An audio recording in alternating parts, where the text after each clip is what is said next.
Today on the Games That Made Me, we're speaking with Eric over at GameTalesHQ. He has a fantastic channel, especially if you want to see videos that look at maybe some of the dark sides of gaming or the deeper sides of certain games. He also has a fantastic video about the beauty of pre-rendered graphics. So if you like older games like me, you got to check that one out. So Eric, thank you so much for joining us today.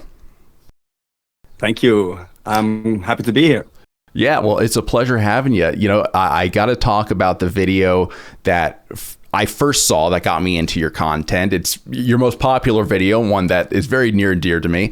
It's a video about the beauty of pre-rendered graphics. Could you tell me a little bit about how that video came about, what the inspiration was there, and what games of that era with pre-rendered graphics mean to you? Well, it has been an idea that was floating in my head for like years, actually. Wow. Okay. So I didn't have a channel yet, and it was like, why does nobody talk about this? Mm-hmm. I was like, I felt a little bit alone in it. And when I uploaded that video, I was so surprised that it went to like 700,000 views in a day. Yeah. I was like, what? And everybody else was thinking it as well. So that was very gratifying for me. Yeah, I grew up on those games. I'm from '96. Okay. So grew up on PC games. So it was The Sims, Settlers, everything you see in that video, Desperados, real-time tactics, real-time strategy, simulation games, like all those things. It was just like I could go back to those games and they still look beautiful to me. And in my opinion, games like 3D games from the 90s, they have a certain charm to them, but they don't look great to me. While these still look like little paintings, you know? I completely agree. And I love that era where there's so much artistry put into the background of those games. Like, you know, you look at something like Final Fantasy 8 or 9, or, The Sims is a great example where they just put that out on the PC and it still looks so good. I have a young daughter and I have her playing some of those older games now, and it still holds up. Whereas some early PS1, maybe N64 titles that are full 3D just look like terrible these days. So I think you're absolutely right there. And you said you're a 96 kid. What was the first game you remember playing that really opened your eyes to the medium and made you passionate about gaming? So I used to, my dad is also a big gamer. Oh, great. I used to sit beside him while he was playing on PC. And he was usually playing shooter games. So like the first Call of Duty and stuff like that. And like I was asking my dad, can I play once? And then, well, the rest is history, you know? Yeah. It was like love at first sight. But my first game I got for myself was on the Game Boy Advance, Pokemon Fire Red. Oh. And yeah, I was just playing that all day. Yeah. It was so good. Which starter did you use? Charmander. Okay, the right answer, definitely. Yeah, I was Charmander as well. I'm an '89 kid, so I played the original Pokemon Red, and that was one of those things where I went through so many AA batteries on the Game Boy in order to play that. I can imagine. Yeah. And, with playing with your dad, you said he was playing the old like Call of Duty games and shooters like that? Mm-hmm, definitely. Yeah, he started with Call of Duty and eventually went to Red Orchestra, great game. The shooter from Tripwire. Mm-hmm. And I'm also a big Tripwire fan with Killing Floor. And like I like those gritty PC games that are a little bit rough around the edges, but they have their own charm, you know? Yeah. I like, I don't know, the super polished AAA stuff, it can be very good, but I like the little bit more AA, a little bit more grungy, you know? Yeah. That's the great stuff to me. Tell me about your love for Killing Floor, because I know you had a great video on that, and I feel like Killing Floor is an underappreciated game. When it came out, I think came out around the same time as like the first Left 4 Dead and things of that nature. And in my opinion, it flew a little under the radar of some of those games, but it has a soft spot for me as well. So tell me what you like about that game. Well, Killing Floor has like the perfect blend of everything I like. So It has a little bit of that scrappiness, a little bit unrefined, but it has a very atmospheric tone to it. Yeah. Guns feel amazing to shoot. There's a really nice sense of progression to it, and I love the skill ceiling. So Yeah. you can put so many hours into it and still not learn everything, and even the bugs become features in that game.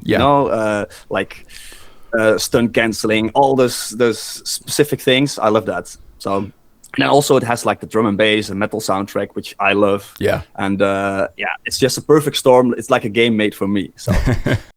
Well, you bring up a really good point too, where I feel that I'm getting less interested in AAA titles as time goes on, and I'm more drawn to AA or even indie titles, and there is kind of that grittiness to them, or that it's almost like this unpolished feeling that I like you talk about in Killing Floor, where it's like even the glitches are part of the gameplay, and you don't really see that in the biggest AAA. They polish that away, but those games with those rougher edges that kind of embrace that, like I think of like the early Counter-Strike and stuff like that, it's always a bit more appealing because there's such a meta strategy to that the developers don't even really think about. Yeah, think about like the older Call of Duties with like strafe jumping. Yes, like it's like a little glitch in the engine, or like using the RPG in COD 4 to jump further. Stuff like that, I absolutely love it. Yeah. But yeah, like AAA games all become so samey. It's like always over the shoulder, third person, very cinematic cameras. I mean, most of them are pretty good or great even, but it's very samey, Yeah, and that's a great point where it's hard to articulate kind of why the AAA space it doesn't really do it for me anymore. But I think you hit it where you can look at like 5 different AAA games next to each other, and it's all that over to person, third person thing going forward. It's like even though it might be different, it kind of looks the same. Yeah, for sure. Like. When it was new, it was super fresh, of course. Yeah. But eventually, like, AAA games have to make money. So when something works, everybody jumps on it, and then they will sell. But the games aren't necessarily better for it. Yeah, I think. Agreed. Now, you mentioned that Pokemon Red was kind of a big jumping off point for you in gaming. Where did you go from there? What were some of the other games that caused you to develop this passion for the medium? So yeah, I told you about like the simulation games, like the Sims, Settlers, stuff like that. And then I found like Rome Total War. Absolutely loved that game to death. Yeah, like clashing armies, building your little settlements, and it was so cinematic. And with the general saying like specific things about the enemy, I was like, blew my mind. Like, he would say something about the enemy type and like we're surrounded, but it's so cool. That's Rome Total War, the first one, right? The first one, 2004 one. Yes, that is something I still return to this day. It's one of my favorite games as well, and like some of the most like potent video game memories I have are from that game, where there's a cinematic quality to it, like you said, where you might be surrounded and you have to break out, and you're listening to the generals talk. I feel like for 2004, that was absolutely nuts. Unseen, like they were so far ahead of the curve. It was insane. It's still really good. Like it has the rough edges, but easily you can easily look past them.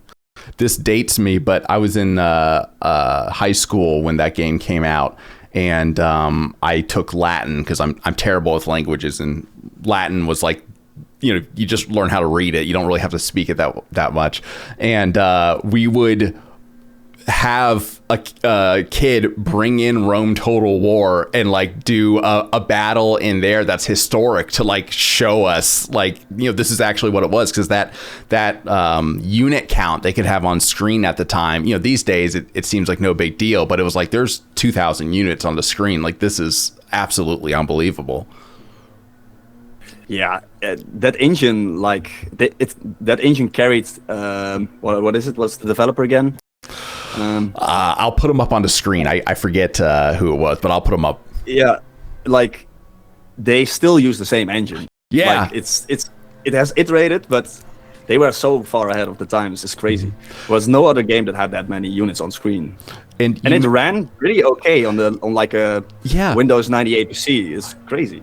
Yeah, that's something with some of those old games too. Like you mentioned The Sims, which I was huge into The Sims as well. I mean, still am, but I think the older ones were good. But tell me a little bit about still the best. I think so too. I just rebought it on Steam because they had the whole collection. And I was just cracking up playing it, like so funny, so weird. You know, for you, this is the question that I'm forming in my mind here. You know, it's a very strange take on like Americana and all of that. Oh, sorry if you hear outside, I'll take that off of the recording with audio stuff. They're just doing yard work. It's a weird look at like Americana. Now, for you being, not from America, was that like a weird glimpse into like 90s America? Well, when I played it, I was really young, so I didn't really look at it through that lens. But now I also bought the remaster on Steam, and I can actually see it. Yeah, and one of my favorite things is movies as well, and I really like the 90s and early 2000s Americana movies, like American Beauty, Rules of Attraction, like those. I don't know, angsty. Urban Americana stuff. Yeah, I really like that, and maybe that started in The Sims. I don't know, but it could be, definitely. Yeah, it was. It's such a weird game too, because playing it now, it's like a world that doesn't really exist anymore. I'm like, oh, you pick up a newspaper and get a job. I'm like, well, that's we can't do that anymore. Definitely not. No. Tell me a little bit about your love of movies, because I'm a big film fan as well. So is the 90s like the era you like of movies? Is that your favorite era? I have a lot of favorites from the 90s. I think. Yeah, 90s and the zeros. Okay.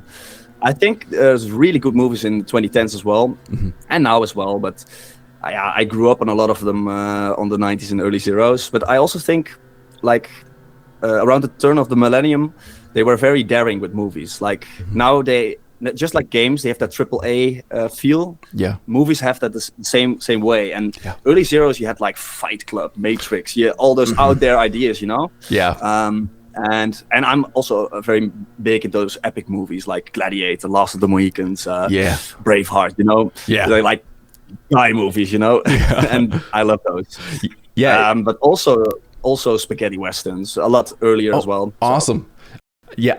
I just watched for the first time last year, The Good, the Bad, and the Ugly, which, was one of the best movies I've ever seen. And that kind of sent me down the rabbit hole of spaghetti westerns. And I got a buddy who's in Spain right now, who's a fan as well. And he's going, all over listening to Sergio Leone music and stuff. So I'm infinitely jealous. Yeah, Sergio Leone is like a personal hero of mine. Like, my favorite Western is My Name is Nobody. If you haven't seen it, I'll have to check it out. It's like a bit of an anti-Western. Like, it takes the tropes and it makes fun of them, but it's also very epic and funny. And it's also scored by Sergio Leone. Awesome. And if I have one recommendation, it's My Name is Nobody. And the soundtrack is like so good. My favorite soundtrack of all time. I'll check it out because I never watched a lot of Westerns as a kid growing up. And I just started to get into them because I was like, oh, it's, I just imagined in my mind like, oh, it's the good guy kills the bad guys. It's predictable. But, I started to get into it and there's so much more depth to it. And you made a really good point, too, about movies around the turn of the century. It did feel like you had these major blockbusters taking huge risks, The Matrix coming out of left field and, the amount of polish and effort they put into movies like Gladiator. I'm a big fan of like huge epic films as well. So we were eating good at the turn of the century. So good. Yeah, for sure. I know it's weird too because the indie scene for movies is so big these days. But even back then, like Blair Witch Project came out and I was 11. I saw it. I'm like, that really happened. Like, what is going on? Those people died because they were taking so many risks with movies back then that they don't really take now. For sure, yeah. I mean, I'm also a big horror fan, and it was like a very formative time for horror as well, like with the found footage and the low budget stuff, and I mean, I like almost everything, to be fair. if something is good, I will watch it, Yeah. So definitely. That's awesome. And going back to games as well, tell me a little bit about how The Sims came into your life, because I'm in the same boat where I played The Sims a lot, and it's funny because that was always considered like not like a girl game, but like it brought a lot of women and girls into gaming that weren't into gaming previously, but I loved it myself. So tell me a little bit about your experience with The Sims, how you got into it, and how it shaped your love of games. Well, I have a sister, and she would play The Sims, but my dad also played it, and it was like something on the home PC, and we all would play The Sims, but also Roller Coaster Tycoon. Yeah, that's one of my favorite games. Like, and Beach Life, I made a little video about it. It's like a tropical resort tycoon, but I've always liked the management things and being creative, building stuff. So yeah, it was just something I gravitated towards, and I've never seen it as a girls' game, but I saw your video on it actually, and it was really. I resonated with it a lot. So yeah. It was good. Yeah, it's the newer ones just don't have that challenge anymore, and I guess this is it was a really difficult game, yeah. Yeah, sure. And a lot of people don't really remember this, and I think it's true of a lot of games of that time. Like you mentioned, Roller Coaster Tycoon. That's one of my favorite games. They didn't really teach you that much. They just kind of put you in the world and just said, figure it out. Definitely, yeah. That's something I actually really appreciated about those games. Like I like a little bit of challenge in my games, and Same. like around 2006.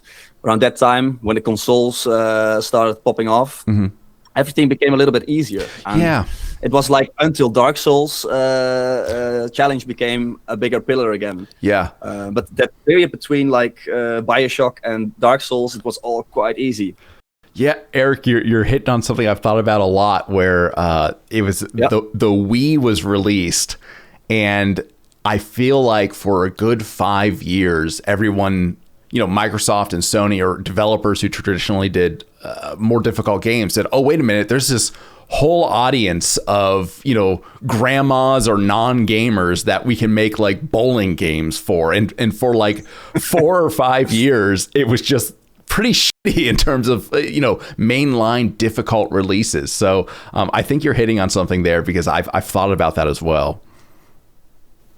Yeah, it's something I really noticed. And of course you can put games on very high difficulty, but not a lot of developers actually make meaningful changes. It's like usually add some extra HP, make the enemy hit harder, but that's not really fun. It just makes it more grindy, Yeah. I much prefer, that's one thing I like about Killing Floor as well. Like when you up the difficulty, enemies start getting new moves.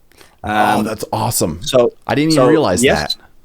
Yes, their health goes up, but it's like when you headshot a Scrake, you have to hit them twice. And like in Killing Floor 2, you have like the Husk, which usually shoots firebolts. But when you get close, now he can suicide. He can like explode. Yeah. And all that kind of stuff is like, that's the cool way to do difficulty. Yeah. Like just arbitrarily adding some numbers is not really fun. Yeah. So it's something, when games do that, I love that.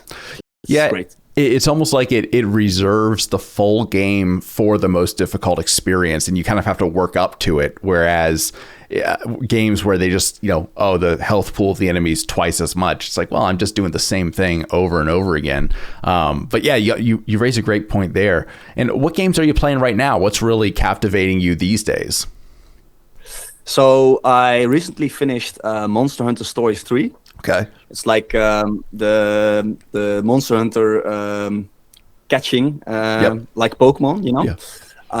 And I was like, I'm probably going to do a video on it. Awesome. Because it recaptured a little bit of that nostalgia I had for Pokemon. Because after like Pokemon Emerald Gen 3, I never really got into it again because like Game Freak just doesn't really make great games anymore. Yeah. And like, I don't know what I'm gonna title it, but something like Monster Hunter is like picking up the slack. Yeah. Game Freak that Game behind, you know, Freak something dropped. Yeah, something like that.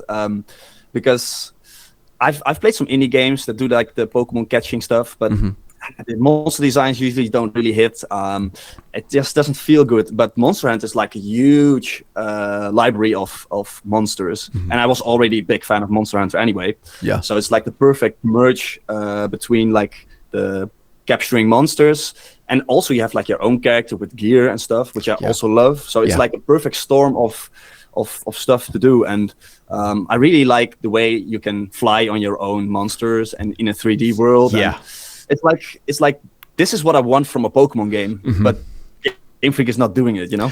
Yeah, and it's so frustrating with Pokemon because you hopping off around Emerald, that was the same period where I hopped off, where I'm like, you know what, it's the same game over and over. Because the thing with Pokemon, and I think you're touching on this a little bit, is I think a lot of Pokemon fans have in their mind what they want from a Pokemon game. And it's not crazy stuff. It's, you know, flying on your own monster, having, you know, a lot of different things to do in the world, having the world look beautiful instead of like a PS2 game. And you know, it's asks that aren't too crazy in my opinion, but Game Freak just craps out the same thing over and over, and it's so frustrating. Yeah, and also because it's a Nintendo game, they are usually like so polished. They have massive amounts of money, and then they release a game that's been cooking for a year, which needs like 3, and like the 3D engine doesn't work, and it's like, how can they keep getting away with it? Because they still sell, you know? It's crazy. It's so frustrating. I don't understand. You see like sales figures being broken on each Pokemon game. Like, why is this happening? Like, please don't buy this. But yes, I never. And one thing. Oh, go ahead. One thing I also I also really liked about Monster Hunter is the difficulty, because it's actually a quite difficult game. And one thing I've always thought Pokemon lacked was like something to make it more difficult, because of course it needs to work for kids, but I still really like it. But if I go back to the classics, they are just so simple. And of course you have emulators and mods and you know, all that stuff, but I just like the classic vanilla experience, and I would like it to be a little bit more difficult. And Monster Hunter really scratched that itch for me, you know? Yeah, and the difficulty with like Pokemon Red or Pokemon Gold and Silver, it's so weird too, because it's not hard to beat those games. You know, to get to the end, you can just grind it out.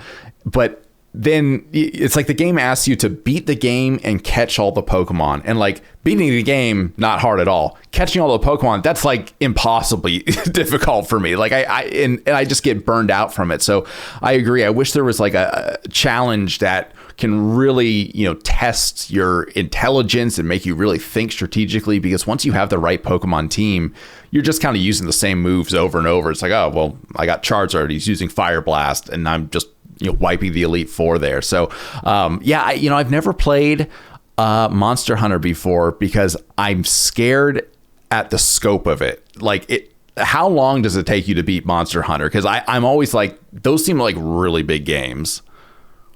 Sorry, your audio cut out for a bit, but you're scared of what? Oh, I just said I'm scared of starting a Monster Hunter game just because of the scope of those games. They're big games. Like, how long does it take you to beat a Monster Hunter game? Well, the games aren't actually that big, like world-wise. They're like smaller zones, but like every weapon has like, you could play hundreds of hours on one weapon to perfect it, you know? But to have fun with it, you can actually, 30 to 60 hours. Oh, okay. That's not bad at all. So I also play a lot of Souls games. So for me, it was like not the worst transition. There's a lot of like jargon you have to learn, and you have a lot of, the skill floor is quite high, you know? Yeah. But once you get into it, so addicting. It's really good. But like, I have 200 hours in it, in Monster World. But my first playthrough, I think I rolled credits of at 40 hours or something. Yeah, and then you get into, you get into the end game, and then the game really opens up. So, but Okay. if you just want to play the story, mess around with some weapons, kill some monsters, you can just play it casually, you know. Where should I start if I start Monster Hunter with Worlds? Is that a good starting place, or is there a better game to start with? I would definitely start with World, but that's my personal preference. My first Monster Hunter game was on PSP, and you had to use like the claw grip with that because you had one analog stick. Yeah. So eventually I ditched that, and I really got back into it with World and played a little bit of Rise. Didn't love that one, so it was just World for me. But I was really addicted to it for a while. So. Awesome. I'll check it out then, because I've heard my best friend plays a lot of Monster Hunter, and he's like, I put 800 hours into this game. I'm like, that's cool, but like I have a kid. I'm a little nervous about spending that much time. But hey, 30, 40 hours to roll credits, that wouldn't be so bad. And you mentioned as well Souls games. What's your favorite Souls game that you've played? Because I'm big into Souls games too. So. It's always a toss-up between Bloodborne and Dark Souls 1 for me. Okay. So, Dark Souls 1 was my first Souls game, and I absolutely adore the world and the interconnected levels and the way you can play through the game multiple ways, and it's just such an adventure, you know. Yeah. And when you first unlock like the elevator to Firelink Shrine, and, those moments are just like, I don't play a lot of Metroidvanias and stuff, but it's like that same feeling, you know? Yeah. But when you look at it objectively, the second half really isn't that great. And then later on, when Bloodborne came out, I was like, PlayStation 4, I'm not gonna play it. Eventually, I was like, I'm a big fan of FromSoft, let me try Bloodborne. Yeah. And it's like, it absolutely blew me away, because I think it is the most cohesive, most thematically, everything in that game is like fits together like a glove. Yeah. Like Dark Souls 1 is a little bit messy. Like Dark Souls 2 is very messy. Yeah. Dark Souls 3 is like very linear and stuff. And Bloodborne has like the best of everything. Like it's a little bit of semi-open world. It has like a really good difficulty curve. And then my personal favorite thing is really like the Lovecraftian stuff. Yeah. Like I love that. The way the inside mechanic, I would love it if they would expand on that, because like stuff changing in the world based on actions you do in the game, that's what I really love games for, you know? Yeah. Like when you get 40 insight and you see new things, you know, that's the stuff I love. So. Yeah, you bring up a great point. Two great points, actually. One with Dark Souls 1. I agree. I really feel like the first half of that game was like amazing, but then I just remember getting to the second half, and it just kind of felt a little stale to me for some reason. And this might be controversial, but like you would just a boss is now an enemy, and you're fighting a bunch of those, and that's cool. But a lot of the environments that really captivated me, like Firelink Shrine and all that stuff, that was mostly in the first half, and the second half was a little bit more not as visually enticing. But I agree with Bloodborne. I have never actually gone through all of Bloodborne. I know that is a sin because I've played most Souls games, but that generation, I got a PS4. I think it was on PS4 towards the end of the generation, and it just, I was playing something else, and I need to go back to it at some point, but I'm holding off because I keep praying there's going to be a remake, but it's probably not going to happen. But you and me both. Yeah, the Lovecraftian element of that, married with Souls gameplay and lore, I thought was the perfect combination. Like it was a match made in heaven. And as much as I love like Elden Ring, and for me, I think Sekiro is my favorite of them all. I think the Lovecraftian element of Bloodborne is something I'd love to see come back. As like the world of Elden Ring's great, but like Bloodborne's world was so dark and mysterious and cool in that way. Yeah, like Sekiro is my third favorite, so I'm definitely on board with you. Like Sekiro is like just like Bloodborne, so polished. The game really knows what it wants to do. Yeah. I think that like Bloodborne and Sekiro are both like Dark Souls 1 is just because it's my first and the world design is best, but Sekiro and Bloodborne are like almost perfect games to me. Agreed. Like, there's very little I would change about it. And sorry, what's the other thing you said? Oh, I was just talking about the Lovecraftian elements of it that I wish they would return to that. Yeah, me too. And also, like, Elden Ring, I loved it on my first playthrough, but I would never return to it because it's just too big for me. Same. And the lore just doesn't really connect to me as well. It's like, agreed. It works. Boss fights are great. Build variety is great, but like after 30 hours, the first 30 hours were like mind blowing. But afterwards, it felt like a bit of a grind, and I actually had to take a break from the game. Come back like a month later and finish it because it was so overwhelming. And I also made a video like why I prefer semi-open worlds over like free open worlds because like the pacing and I can replay Bloodborne, Dark Souls any time of the year, no problem. But Elden Ring is like this ginormous task to finish. And Sekiro, same way. It's like they are like 20 to 30 hours. Dark Souls, first playthrough was a lot longer, but now I can finish it like in a couple of hours. So it's like you can. It's not a big of a time sink, and Elden Ring is just for me a little bit too big. Yeah, and with the games like Elden Ring, where it's so big like that, it almost like the game gets divided into sections in my mind where I'm like, okay, I really love the part where you're going through like the big castle and the swamp and fighting all these magic enemies. But then like I don't like the part where I have to go through like, I forget which land it was, but it was like a hellish looking area and it was just super grindy. So with a long game like that, you kind of have to say like, well, I like this, but I don't like this. Whereas if you get that short, sweet experience, like, you know, Bloodborne, Sekiro, Dark Souls 1, you can kind of love the whole thing if they've really zeroed in on what they want out of the game. And I think for me, one thing I like about Sekiro, and you mentioned this, is they really knew what they wanted out of that game. And there's so many games where they say like, oh, you need to master the combat for this or master the blade. But Sekiro is one of those few games where by the end of it, I really felt like I've gone from not being able to parry to like mastering this complex system. And it's something, I think all Souls games do that, but I would say Sekiro and Bloodborne, I would argue, are the two where you feel that learning curve the most and that feeling of accomplishment.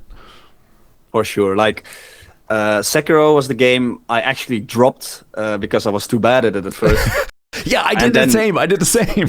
I was like, I cannot figure this out. And like, it was sitting in my Steam library. It was taunting me, you know? Yeah. And then I went back to it. And after like an hour or two, I hit my stride with it. And then it's really clicked. And at the end, you feel like an absolute legend. Yeah. Carrying Genichiro and like, for me, it really clicked for the first Genichiro fight. You really have to master the systems by then.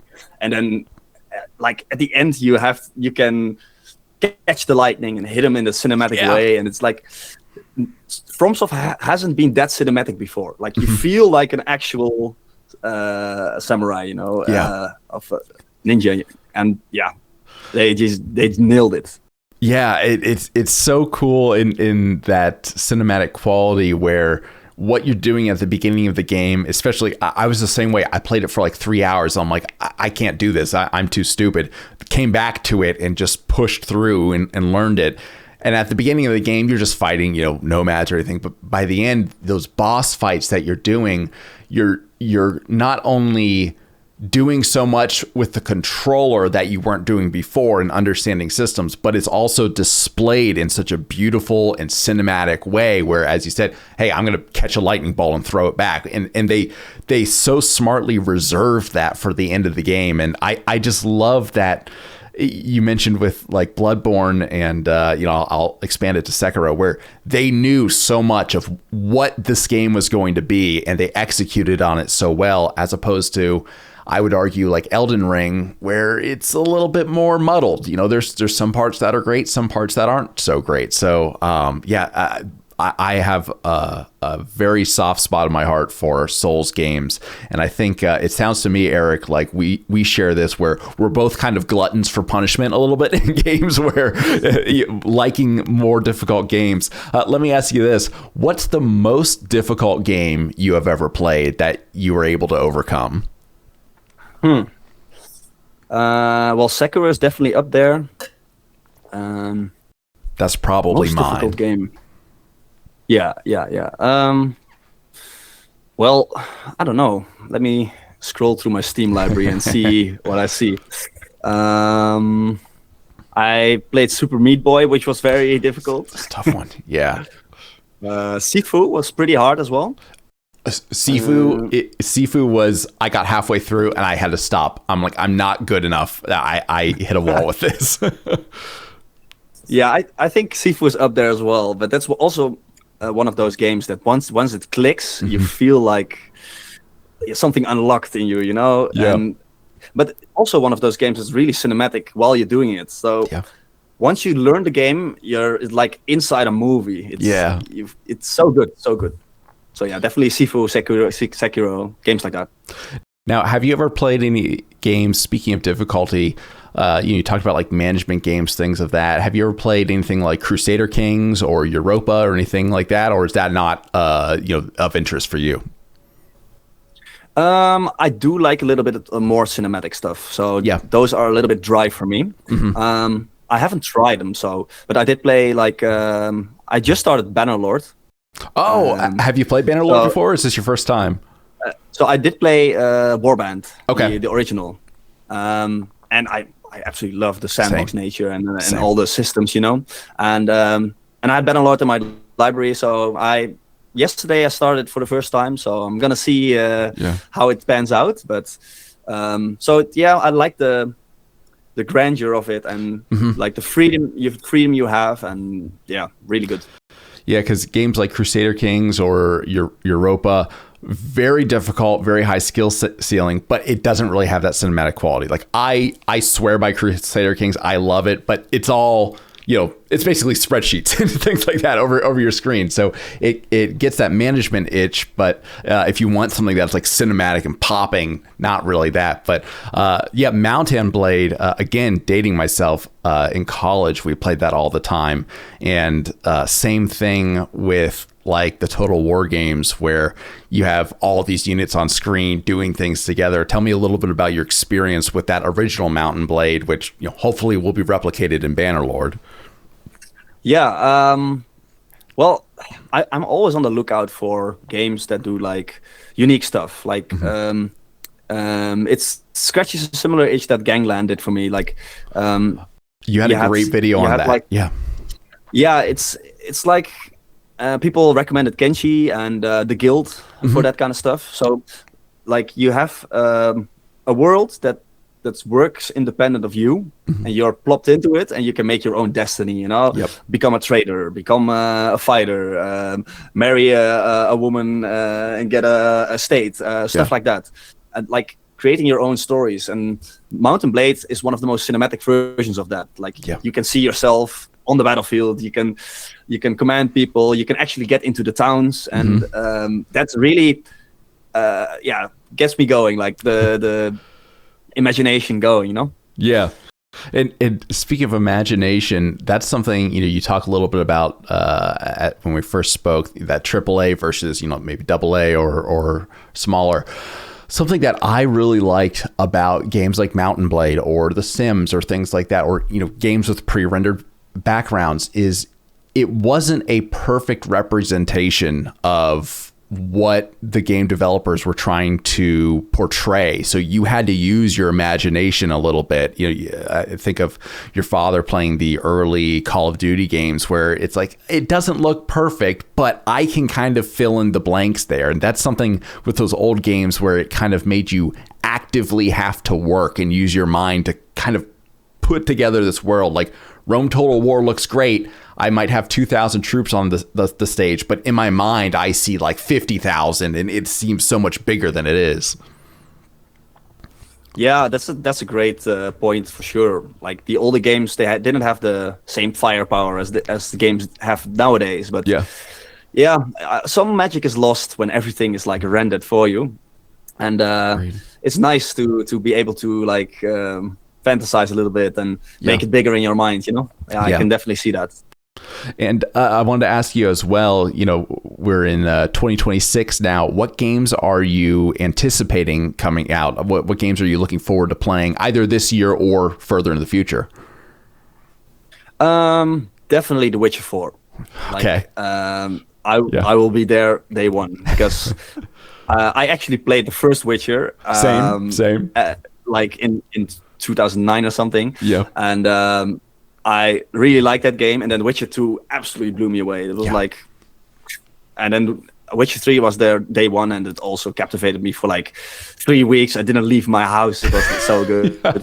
I took time off work for The Witcher 3 because it's so perfect. And as someone who's played Witcher 1, big respect to anyone who has beaten that game, because The Witcher 2 was my first one. I went back and did Witcher 1, beat the whole game, but man, that game, you are walking from like one side of the world to the other for quests, and it's a rough game, but it's great. It's very rough, definitely, but it does really good writing and a really nice atmosphere, and also what I talked about, like the jankiness. I like that stuff. So, yeah. So, but also GTA 6 is also, of course, on the to play list. Can't really pass that one up. Yeah. What am I also gonna play? Yeah, nothing really. I don't really have I have a big wish list, but also a lot of games that are also already out. So, we'll see. Yeah, I don't have too many this year as well. GTA 6 is the big one. There's a few small ones here or there. But yeah, tell me a little bit about... go ahead. I remember one. I'm probably going to play the Gothic remake. Yeah, when is that coming out? Because I got a buddy who's like, he has like hundreds of hours in the original one, but I never played it. So tell me a little bit about Gothic. When's it coming out, and what do you like about it? I think it is coming out like in a month, so not too long. But yeah, somebody recommended it to me like 2 years ago, and I was like, I'm gonna play it, maybe make a video for the channel, and I did, and it was really received well, and I really liked the game. It has like a very also a very open way to play, like multiple factions to join. A very cool progress system. Like once your character becomes better, they actually get new moves, and you can see it reflected in the animations. And at first everything kills you, and eventually you become stronger. It has a really nice power progression curve. And then I played Gothic 2 as well, also really good game. And I was like, let's see if the remake lives up to the original. So that's going to be that'll be my first introduction to it, because in college I had a roommate where he just stopped going to classes and he played Gothic, Dayak, and World of Warcraft like all day for literally like 6 months. And then we were like, oh, what, how are your grades on your finals? He's like, I have not been in class for 6 months. So he almost got kicked out. But it's that good of a game that I have a few other friends who have played it and they love it as well. But moving back to The Witcher, because I'm a huge fan of The Witcher as well. I think I played 2, then 1, and then 3. As I mentioned, I took like a week off of work to play 3 because it just puts you in. Tell me a little bit about your experience with Witcher 3. What do you like about that game? Why is it so special? It's one of the few open worlds that didn't really feel like busy work to me. So, like, yes, there are very many question marks on the map, but once you toggle those off, you play a little bit more, just following your feeling. Just really cinematic. And I also really like the way the game determines your ending, like with the subtle stuff. Yes. The way you treat Ciri. It's like, that's the stuff I really like, because you're using the medium so well. Like, that's something you can't do with a movie or a book. It's something you're not even consciously making choices about. It's like the game keeping score, you know. That's the stuff I love. And also like the combat was solid. The world was beautiful. The music is beautiful. I love the characters. Like the characters are like top notch. Same. It's just so good. Yeah, that's go ahead. I also want to shout out Thronebreaker because everybody skips over Thronebreaker. Nobody played Thronebreaker. I feel like I'm the only person who's played that, so I'm so glad to meet someone else who has played that great game. Yep. I think it's like after The Witcher 3, my favorite. I think Thronebreaker is better than 1 and 2. I would agree with that as well. I have a real soft spot for 2 because I played through it maybe 3 or 4 times and really liked it. But I think I would agree as well, especially going back to 2 and 1 is very hard these days. But you make a great point where I love big open world RPGs, but one thing I don't like is when they have like a very binary morality system. Like I think of a game like Fable where which is a fine game, but it's like, oh, do you want to adopt all the orphans or burn down the orphanage? And it's like, you know, I'm not really thinking about this. And you made a great comment about the medium of gaming where since you can make choices and you can have effects on the world, when it's a little bit more baked in there and it's not so obvious for you, I think that's such a great thing because the determination of the ending in Witcher 3 is those little interactions with Ciri, you know, like I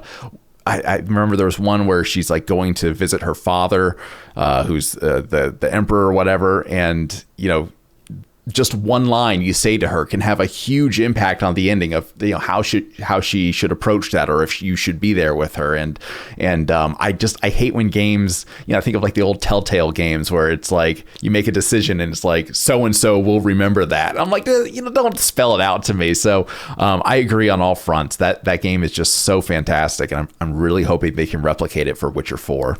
Yeah, big boots to fill, but I think CDPR can pull it off. Like Cyberpunk was also really good after a while. yeah. Tell me about Cyberpunk, because I played through it twice. Once on release, and then once everything had been fixed and all the DLC was out. And I actually had a lot of fun on release. I played it on PC, so I didn't have many issues. But since you're a big fan of The Witcher, I imagine that Cyberpunk was something you liked as well. Yeah, I'm one of those people that I was already a CDPR fan like in 2012. Yeah. So same. I saw that first trailer with the girl with the mantis blades. And I was waiting for like a decade, and I was so hyped for it. And then I was quite disappointed on release because I remember the dev diaries, and they were like, yeah, your life path will have many influences. Yeah. And it was very marketed as a really big sprawling RPG, and eventually it became more of an light action RPG. Mm-hmm. And for that, it's really great. It's like 9 or 9.5 out of 10. But as an RPG, what they originally promised, I think it's like a 7. You know. Yeah. But like for world building, quest design, like immersion, atmosphere. So good, like really great. So tell me what your favorite RPG is, because I think you make a great point about Cyberpunk, where what they initially promised seemed a lot more open instead of just, hey, here's your 3 life paths, here's, you know, some decisions. And, you know, I love Cyberpunk, but I agree where they promised more openness, more fluidity, and it wasn't really there. So for you, what's your favorite RPG that maybe does those elements right? Wow, that's one of the hardest questions ever. My favorite RPG, yeah. Well, my first RPG I've ever played was at a friend's house in 2006, which was Elder Scrolls Oblivion. Oh my God, okay. It opened my mind because I always saw games like, okay, there's shooter games, there's management games, and there's Pokemon, you know? Yeah. And then I went to his house, and he showed me like you can equip armor, you can use a sword, you can slay demons. It's like, what? This is a whole genre. And then in 2008, I bought Fallout 3. Mm-hmm. Absolutely adored that because that's one of the. As an RPG is not the best, but as an atmospheric piece, like being immersed in that world with everything rusted over, and I love that. And then I went to BioWare with the Mass Effect games. Absolutely loved the trilogy. Afterwards, I played Witcher 2. Then Dragon Age Origins. Like I went through everything. But yeah, what is my favorite? Let me see. That's like asking you to choose a diamond out of a pile of gems. I mean, those are what you just listed is all kind of in the same realm for me. Like if you ask me from that group, I don't think I could give you a solid answer. So I won't make you answer. So difficult.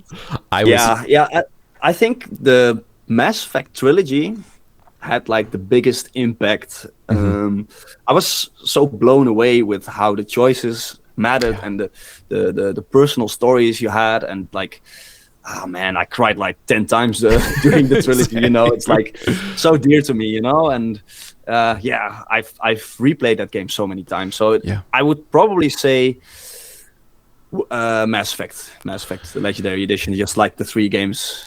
Back to back. Yeah, I mean that game was, I would argue that's my favorite Xbox 360 game. I would argue it's one of the best RPGs I've ever played. I think Mass Effect 3 came out when I was in college, and I think Mass Effect 2 was definitely the best, but the entire trilogy, there's so many moments that just hit so hard. I think of like Mordin and what happens with him, and then some of like with Garrus coming back, and the second one, just things that just fill your heart.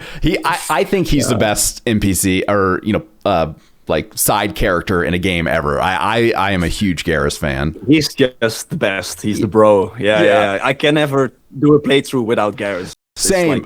I tried to do a Renegade playthrough, and there's one part where you have to be mean to him, and I'm like, I can't do that. Like, he's like space Batman. I love Garrus. He's so great.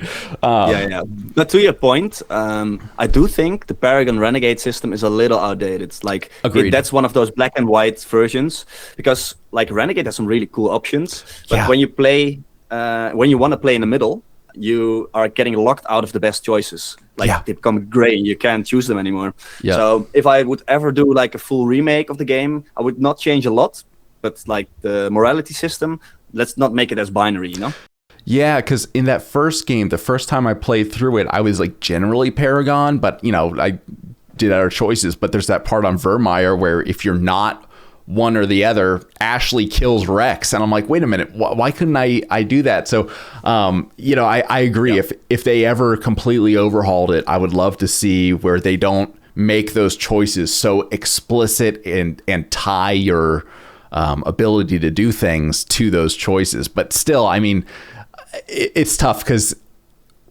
it is such an amazing game. I can kind of overlook that and be like, okay, it was of the time. But it's fantastic. And you talked about Oblivion as well. I was just talking with another creator. Her name's Angelica. And that was her first Elder Scrolls game as well. My first Elder Scrolls game. And I think it was 2006. And talk about a world of possibility opening.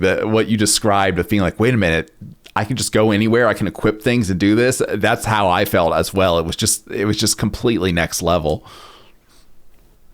Yeah. It was. Well, I think for a lot of people, Morrowind was that for them. Because I'm a little bit younger, so for me it was Oblivion. But Bethesda was just ahead of the game at that time. But over the years, they slowly drifted away from that prestige, But back in those days, crazy. Yeah, I know when Starfield came out, I didn't buy it because there's such hype around it. I'm like, there's no way they're delivering this. It's just not going to happen. And the reviews came in, and as an old school Bethesda fan, it hurts because I believe my trajectory was the same as yours, where it was Oblivion and then Fallout 3. And I live right outside of Washington, D.C. So I was like, oh, that's where my house would be. So, but the atmosphere of those games too, like you look at like Fallout 3 compared to the newest one, and the newest one is just so bright and like attractive. Whereas, Fallout 3 and New Vegas, it was just kind of like dingy. And I like that. I think that's something that modern games don't really do anymore. Yeah, I think the more detail you put into stuff, the more realistic it looks. And there's something about those bit crushed textures, a little bit like 2008 still had that, something that makes it a little bit more video gamey, but also very, I don't know, grimy, something. I don't know. It's like a different feel to it. It's hard to replicate. Like Killing Floor, same thing. Like the first Killing Floor had like those really rusty, same like Silent Hill. Like you can't really replicate that in a modern game. Killing Floor 2 was very bright and like I don't know, futuristic, and first Killing Floor had like that edge to it, and a lot of games of that era had it. Like I said, Silent Hill. I can't really think of anything else at the moment, but there's a lot of them. Manhunt, maybe. Stuff like that. You know, it had like edge to it. Yeah, like I played the Silent Hill remake recently, and you know, great game, but like there was just something missing where, you know, with the old crappy graphics of Silent Hill 2 almost made it scarier to me. Just it was kind of like this unnerving, like liminal spaces you're in where it just looks so dirty and weird, and in 4K there's something missing about that. And you know, I sound like an old person here, but I really agree completely where that around that time they just could do like grime and horror better than a lot of things now, in my opinion. For sure, yeah, I'm with you on the remake. It's a great game, but I'm still team original. Yeah, same. Definitely. So one thing I'm doing with these interviews too is recommending games to people based on, you know, everything that you're telling me. So 2 games pop in my mind that based on everything you're telling me that I think you might like. The first, you know, we're talking about like griminess and like horror and stuff like that. Have you ever played the Outlast games, Outlast 1 or 2? I have, yes. Okay. Okay. I'm imagining that hit, you know, that's newer, but I feel like that was definitely, it reminded me of those old kind of grimy games. Yeah, for sure. I think the camera effects added to it as well, like the static and the noise and stuff. Yeah, good point. I do think the original Outlast is a little bit stronger than the second. I think so like, too. I like when my horror movies and games are like in one location. Yeah. And then like everything unfolds in one location. It's very tight, and like, and Outlast 2 is a lot in farmland and outside, and it's less scary to me.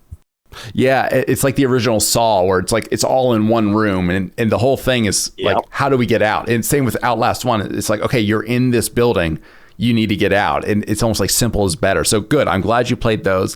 And then this one's kind of from left field, but cinematic RPG. Have you played Clair Obscur Expedition 33? I have. Yes, okay, yes. good. Great recommendation. Great recommendation. I'm just making sure, because most of the times I make these recommendations, they've played it. But when you're saying, hey, you like RPGs, classic RPGs and cinematic quality, that's a game where I played through it. I cried like multiple times. I loved that game. I imagine it was a big one for you as well. What did you like about that game? I thought it had like a very, very strong opener. Like it really grabbed me from moment one. And a lot of RPGs, they have to grow on me, you know, like get to know the characters and stuff. And this opening was just like a gut punch, and I was instantly on board. And then you have like this great mystery. But I love mystery movies and mystery stories. So like, I'm gonna try to figure out what it is, and it goes left and right and left and right. And the moment I thought it's like, okay, I want to go to the next part, boom, you're in the next part. It's just a really great pacing to it. I mean, I could do a video on it, but like everybody has already said what needs to be said, you know. Yeah, it's not overhyped at all. I think it's really an achievement for sure. Yeah, you know, I thought about making a video on the opening of it, but again, it's like talking about the Beatles. Like, what more can be said? You know, everybody said what needs to be said, and I love, as I'm getting older with like movies and games, I'm like, don't waste my time. Okay, like I don't need like the 10-hour lore dump. You know, what are we doing here? Why is it important? And that opening, I just loved like that mystery. It started out, okay, number goes down, people die, we got to fix it. I'm like, great, I'm in. That's a real premise. Yeah.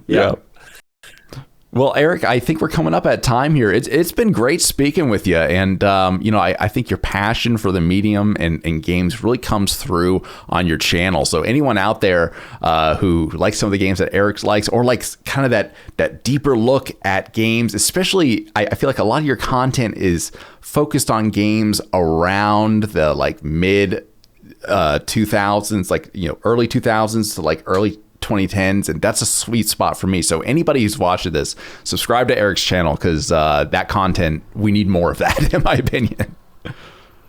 Thank you so much. I really enjoyed the talk as well.